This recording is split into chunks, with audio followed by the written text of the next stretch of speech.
Hello students, मैं Jitendra sir आप लोगों को इससे पहले वाले वीडियोज में टाइप्स ऑफ सेट्स के बारे में बताए थे, तो उसी में आगे बढ़ते हैं। अब बता रहे हैं आप लोगों को डिसजॉइंट सेट्स।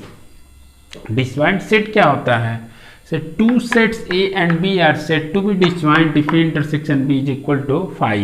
यानी दो सेट्स ए और बी को हम डिसजॉइंट सेट्स तब कहेंगे जब उनका इंटरसेक्शन फाई के बराबर आ जाए। जैसे देखिए एग्जांपल में फाई के बराबर आने का मतलब दो सेट्स में कुछ भी कॉमन ना मिले तो हम कहेंगे कि दोनों सेट डिसजॉइंट सेट्स हैं। जिससे A is equal to 1 2 3 4, B is equal to 3 5 6 7 8। ये बताइए इन दोनों सेटों में कुछ भी कॉमन नहीं ना है। 1 2 3 4 या 5 6 7 8 इन दोनों में कुछ भी कॉमन नहीं, यानी A intersection B is equal to phi. जब ये फाई आ गया तो हम कहेंगे कि ए और बी डिसजॉइंट सेट्स हैं। तो आप लोग समझ गए होंगे डिसजॉइंट सेट्स क्या होता है। नेक्स्ट है इंटरसेक्टिंग सेट्स। इंटरसेक्टिंग सेट्स तो two sets A and B are said to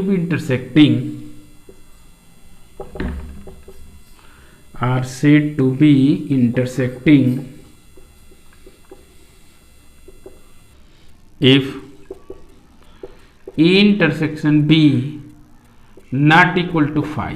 यानी दो सेट्स ए और बी को हम इंटरसेक्टिंग सेट्स तब कहेंगे जब उन दोनों में कुछ भी कॉमन मतलब नॉट इक्वल टू फाई, यानी कुछ ना कुछ कॉमन आए। अगर कुछ भी कॉमन नहीं आता है तो वो डिसजॉइंट सेट्स होगा, और नॉट इक्वल टू फाई माने कुछ ना कुछ कॉमन आए। तो जब कुछ ना कुछ कॉमन आएगा तो उसको हम लोग इंटरसेक्टिंग सेट्स कहेंगे। जैसे एग्जांपल में देखिए ए इज इक्वल टू 1 2 3 4 5 और b इज इक्वल टू 4 5 6 8। अब जैसे ही हम दोनों में लेंगे a इंटरसेक्शन b, तो a इंटरसेक्शन b यानी दोनों में कॉमन 4 और 5 आ रहा है। ये बताइए या फाई के बराबर नहीं ना आया, नॉट इक्वल टू फाई। यानी जब कुछ ना कुछ कॉमन आया तो इस सेट्स को हम लोग इंटरसेक्टिंग सेट्स कहेंगे। तो आप लोग याद रखेंगे अगर दो सेट्स में कुछ भी कॉमन न मिले तो वो फाई के बराबर होता है, उस समय वो डिसजॉइंट सेट्स होगा। और अगर दो सेट्स में कुछ भी कॉमन मिल रहा है तो उस सेट्स को हम लोग इंटरसेक्टिंग सेट्स कहेंगे। अब आपको बताते हैं डिफरेंस ऑफ सेट्स। सेट्स का डिफरेंस क्या होता है? For any sets A and B their difference is A minus B. यानी अगर दो सेट्स हैं ए और बी तो उसके डिफरेंस को ए माइनस बी से रिप्रेजेंट करेंगे। डिफाइन है A minus B is equal to X. यानी a माइनस बी जो होगा वो x होगा, लेकिन x क्या होगा? x a का एलिमेंट होगा, x b का एलिमेंट नहीं होगा। यानी x बिलोंग्स टू और x not belongs to b। तो अब देखिए जिसे अब सीधा सोचिए a माइनस बी का मतलब क्या हुआ? यानी a का वो एलिमेंट जो b में ना हो उसको हम लोग a माइनस बी कहेंगे। जैसे आपको एग्जाम्पल से समझाते हैं, a इज इक्वल टू 1 2 3 4 5 6 और b इज इक्वल टू 4 5 6 7 8 9। तो जैसे ही हमको a माइनस बी निकालना होगा, a माइनस बी डिफरेंस निकाल रहे हैं और b का, तो बस हम ये देखें कि a का वो एलिमेंट जो b में ना हो। तो हम देखेंगे a का b में कितना है उससे कोई मतलब नहीं है, बस a का वो एलिमेंट जो b में ना हो। तो देखिए में a में कौन कौन सा एलिमेंट है जो b में नहीं है? 1 है a में जो b में नहीं है, 2 भी है, 3 भी है, 4 इसमें है, 5 भी है और 6 भी है। यानी केवल 1 2 3 हुआ। तो इसको हम लोग a माइनस बी कहेंगे, बस a का वो एलिमेंट जो b में ना हो। अगर मान लीजिए b माइनस a का है तो ठीक उसी तरह से अब हम b का वो एलिमेंट देखेंगे जो a में ना हो। देखिए b का कौन कौन सा एलिमेंट है जो a में नहीं है? तो 4 5 6 है, इसमें 7 नहीं है, 8 नहीं है, 9 नहीं है, तो 7 8 9। तो a माइनस बी देखिए तो a का एलिमेंट देखेंगे, a का यानी पहले वाले का एलिमेंट देखेंगे जो दूसरे वाले में ना हो। b माइनस ए तो b का वो एलिमेंट जो a में ना हो। इस तरह से हम दो सेट्स का डिफरेंस फाइंड करते हैं, a माइनस बी या b माइनस ए। अब आप लोग समझ गए होंगे a माइनस बी मैंने a का वो एलिमेंट देखना है जो b में ना हो, और b माइनस ए मैंने b का वो एलिमेंट देखना है जो a में ना हो। अब देखिए symmetric difference of two sets, तो टू सेट्स का सिमेट्रिक डिफरेंस क्या होता है? The symmetric difference of two sets A and B is defined as asymmetric difference B is defined as asymmetric difference B is equal to A minus B union B minus A। यानी दो sets के symmetric difference को हम लोग ऐसे represent करते हैं, और ए सिमेट्रिक डिफरेंस B का मतलब होता है A माइनस B और यूनियन B माइनस A। यानी हम A माइनस B निकालेंगे, B माइनस A निकालेंगे, फिर उसका यूनियन जो आएगा वो दो सेट्स का सिमेट्रिक डिफरेंस होगा। जैसे एग्जांपल से देखिए, A is equal to A B C D, B is equal to D E F।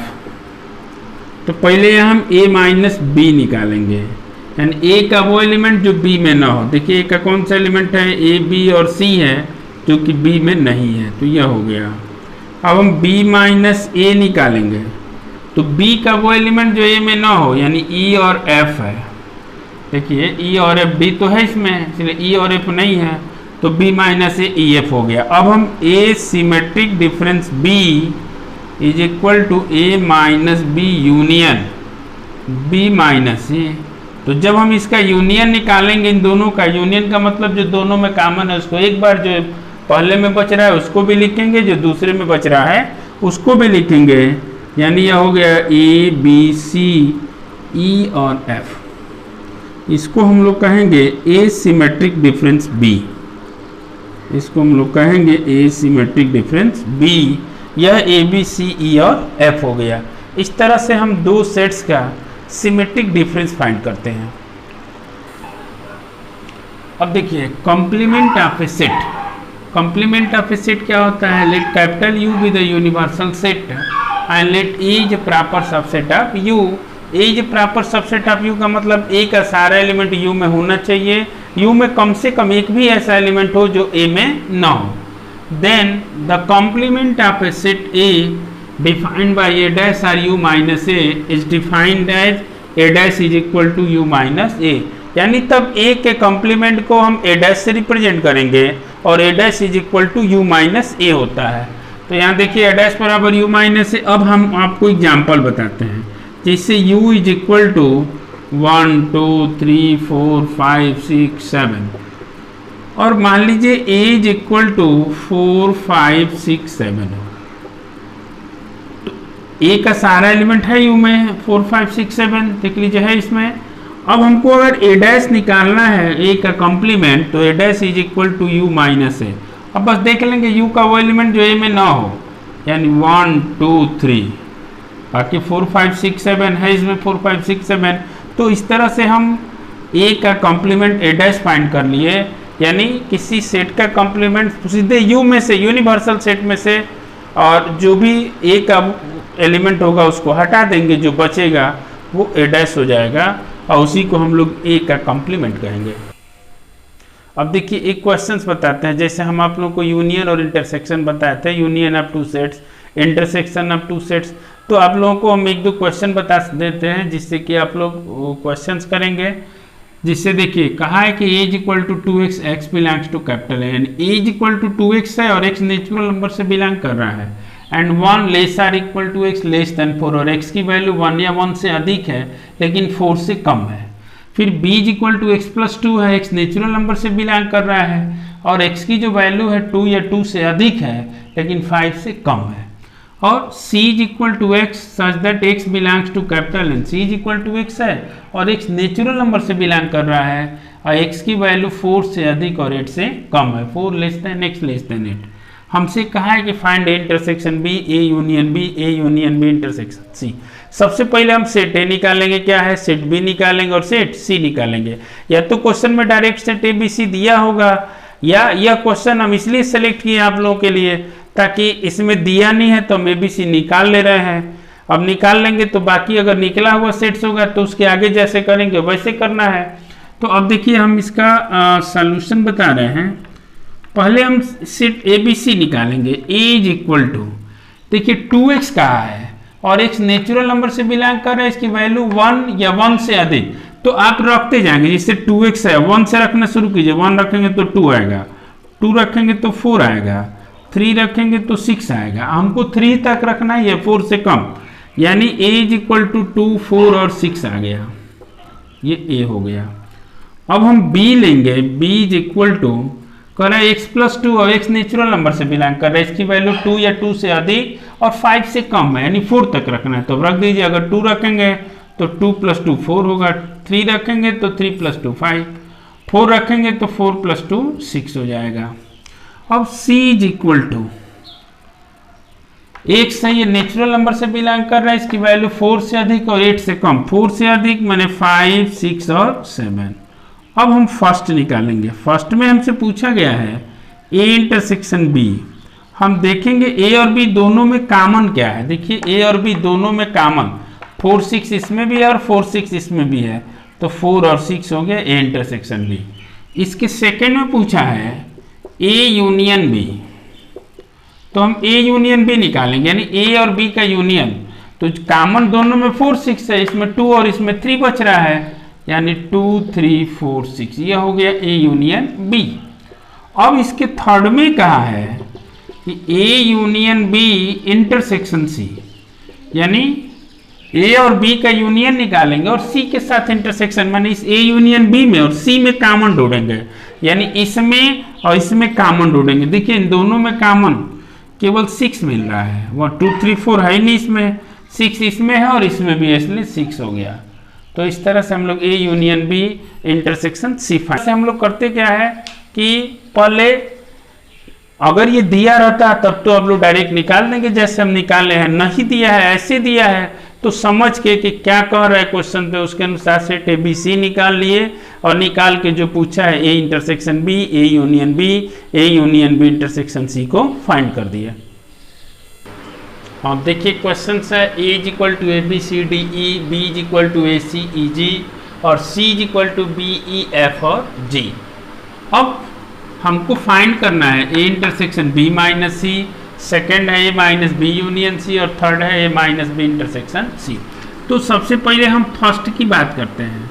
हम पहले तो a इंटरसेक्शन b माइनस सी चाहिए, इसका सॉल्यूशन देखिए। फर्स्ट के लिए हम पहले b माइनस सी निकाल देते हैं, तो b का वो एलिमेंट जो c में ना हो, यानी b का वो एलिमेंट a नहीं है इसमें, c में c भी नहीं है, e है, g भी है इसमें, यानी केवल a और c होगा। अब a इंटरसेक्शन b माइनस सी, यानी a में और b माइनस सी में कॉमन लेंगे, a में और इस b माइनस सी में, तो कॉमन a और c मिल जाएगा दोनों में, बचेगा क्या b, d और e, b, d और e, यह हो गया इंटरसेक्शन b माइनस सी। अब सेकंड की बात करें हम लोग, तो b a minus B union C निकालना है, इसलिए पहले हम b यूनियन सी निकालेंगे। तो b में और c में जो कॉमन है उसको एक बार, तो और जो बच रहा है उसको, यानी e और g कॉमन है एक बार लिखेंगे। अब बच रहा है a, b, c, उसके बाद E, F, G हो गया। अब हमको A minus B union C लेना है, तो A minus B union C. अब A का वो एलिमेंट जो B यूनियन सी में ना हो, A में A है, B है, C है, E भी है, D नहीं है केवल, तो यह D हो जाएगा बस, यानी A का केवल D ही ऐसा एलिमेंट है जो B यूनियन सी में नहीं है। अब थर्ड की बात करें, थर्ड नंबर पहले b इंटरसेक्शन c निकाल लें हम लोग। b और c में कॉमन, देखिए b और c में कॉमन e है केवल और g है, तो eg हो गया। अब a minus B intersection c, यानी a का वो एलिमेंट जो b इंटरसेक्शन c में ना हो, तो a का वो एलिमेंट जो eg, यानी eg को छोड़ के, तो अब इसमें क्या बच रहा है a, b, c और d, तो यह हो गया a, b, c और d। इस तरह से हम लोग a minus B intersection c, a minus B union c और a intersection b minus c को फाइंड कर लेंगे। अब आप लोग इसी तरह से जितना भी इस एक्सरसाइज के क्वेश्चंस होगा वो सारे क्वेश्चंस आप लोग सॉल्व करेंगे और सॉल्व करके अगर कोई प्रॉब्लम होती है तो हमको बताएंगे, लेकिन पूरे बुक से और कोई क्वेश्चन में प्रॉब्लम नहीं होगा, बाय द वे होगा तो आप हमको क्वेश्चंस पूछ सकते हैं हमसे, आपको बता देंगे। Thank you.